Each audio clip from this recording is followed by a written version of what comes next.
vozes, eles já imprimiam para eles ali, porque são padres e tal, papapá. Aí, então esse teria sido o segundo passo, quando ele estava espalhando pelo Brasil e pelo mundo. Ele é traduzido em 1.500 idiomas,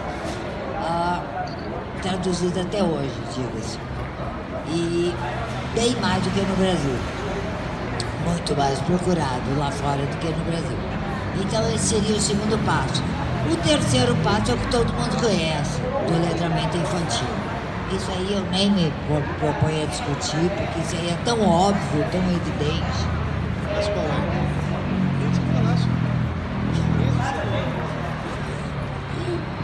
é? Zoller, eu aprendi uma coisa na vida. As coisas óbvias também precisam ser ditas. Bom, ele simplesmente entra dentro da cabeça da criança através da fantasia, com o pirlim-pim-pim, com o faz de conta, né? E dá aulas dentro dos livros dele. Eu tenho milhões, porque os meus livros são mais rabiscos meus do que coisa editada. Então, milhões de anotações, didático. A vovó vem e explica muitas e muitas vezes. Aliás, toda a obra infantil é muito bom a gente discutir isso aqui hoje, porque toda a obra infantil é a maior bandeira dele do antirracismo. Eu joguei inclusive um texto na internet essa noite, no meu site, que tem milhões de coisas de racismo lá, que só um míope pode dizer que Lobato é racista. Só pode dizer que Lobato é racista quem nunca leu Lobato.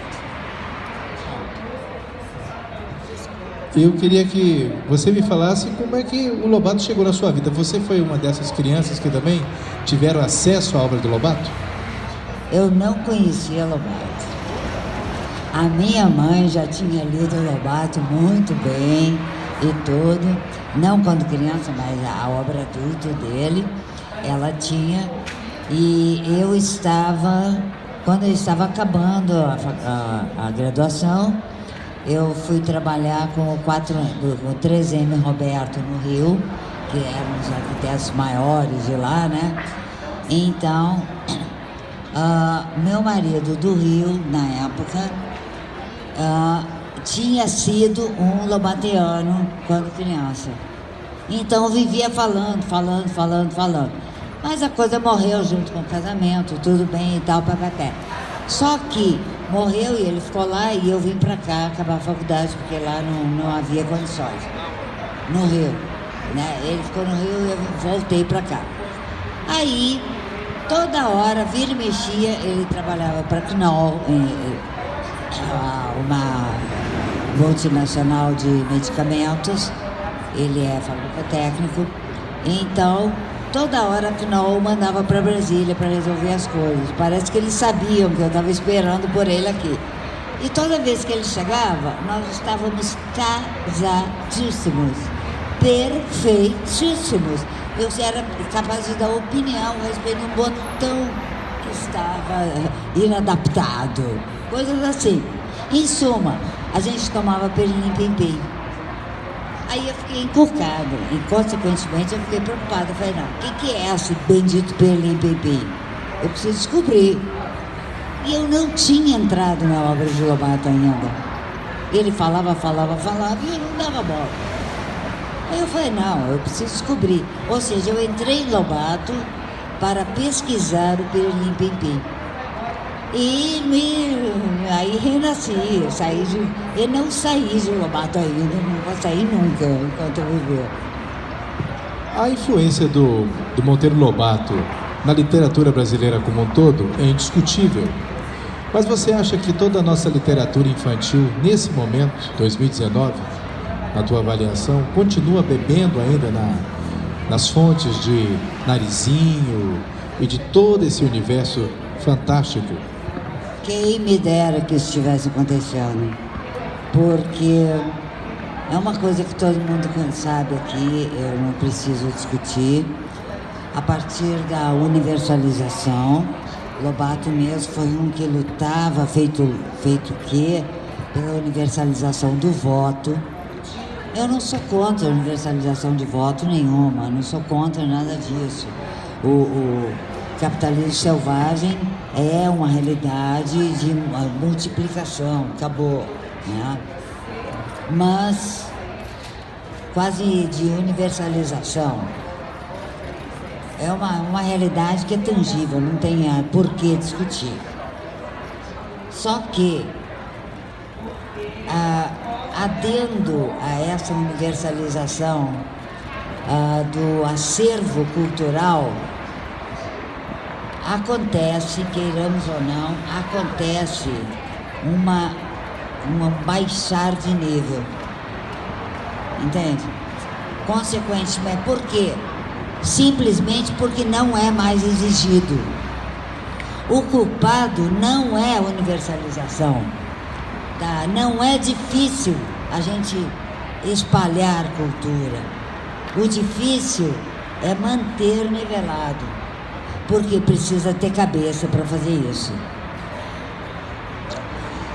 E que me desculpem todos que se colocam como instrutores infantis.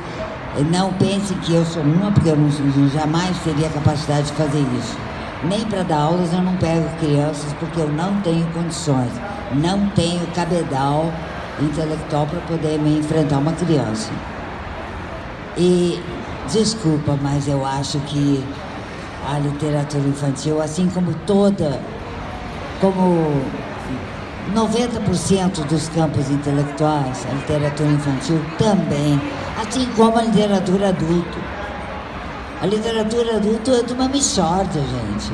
Pelo amor de Deus, o pessoal pega uma oração subjetiva, que é um pedacinho de frase assim desse tamanho, e coloca como se fosse uma frase inteira.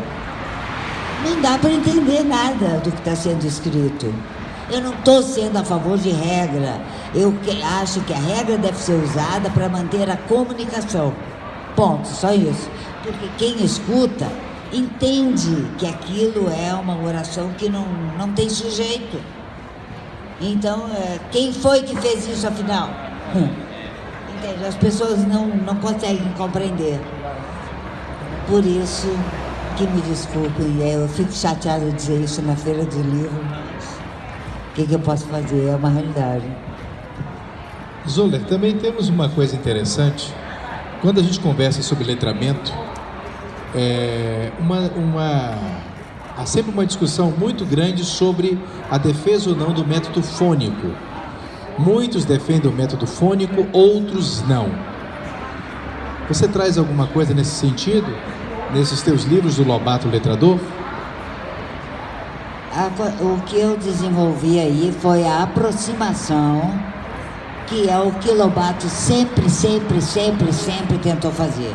Ninguém tinha criado teoria nenhuma ainda de letramento. Aliás, nem de letramento ninguém falava, e ele já desenvolvia. E exatamente esse carregar da literatura à expressão oral é o dele. Entende? É por isso mesmo que eu vivo brigando com as pessoas. Elas cometem erros e dizem assim: não, eu quero fazer como expressão oral. Eu falei, não é necessário cometer um erro. Tu podes espelhar exatamente a expressão oral de uma forma correta, gramatical, como eu disse antes, para manter a comunicação. Isso aí é o que o Lobato mais faz. Na infantil, principalmente, ele fazia, por isso que eu digo, olha, é muito interessante o pessoal conhecer Lobato pela infantil, porque regularmente as pessoas deveriam, a partir da infantil, ir para adulto, porque a infantil veio toda de lá.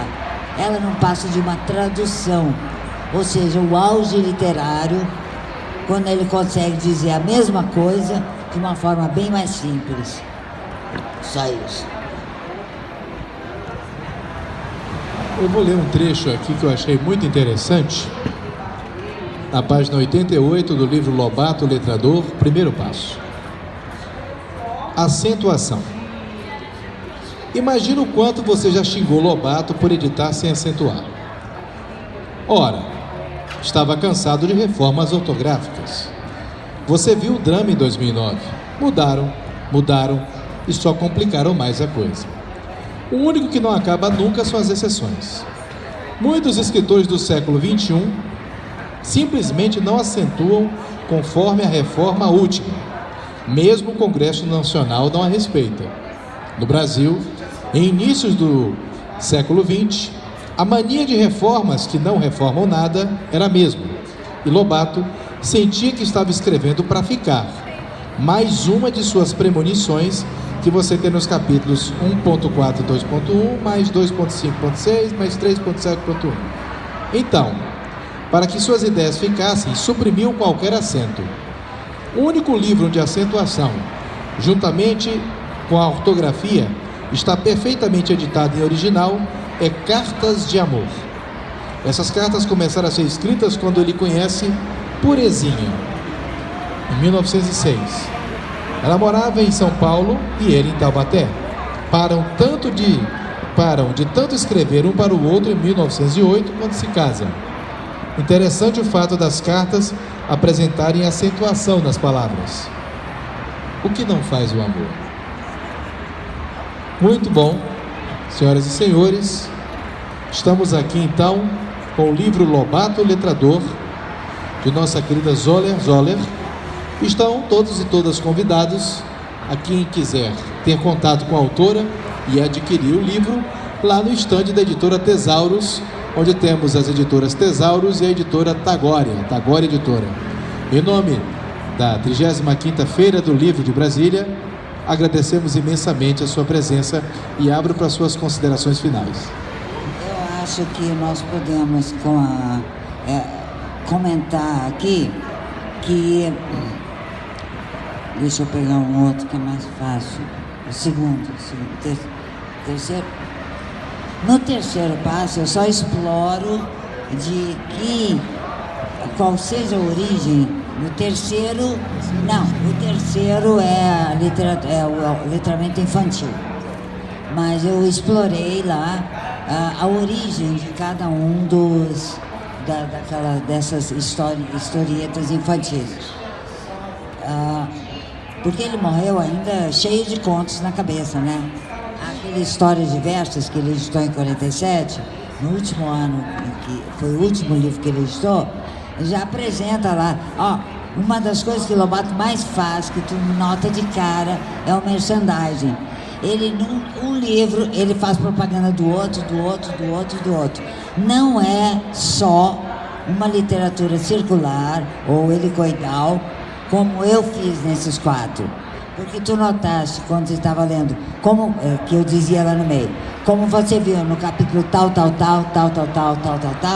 ou seja, manda pro 3, pro 2, pro 1. Nessa coleção, sempre, o primeiro volume manda pro 2, 3, 4, o segundo manda pro 1, 3, 4, e assim, vice-versa. Agora, o que eu gostaria de comentar é...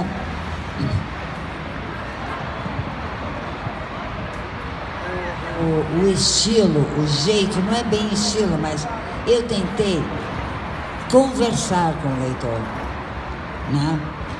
Olha aqui, muita atividade para um ano só, muita atividade para um ano só, diga isso ao bólido chamado José Bento Monteiro Lobato, ele não concordará. É sempre um bate-papo com o leitor. Muito obrigado, então, para o nosso agradecimento, Zoller.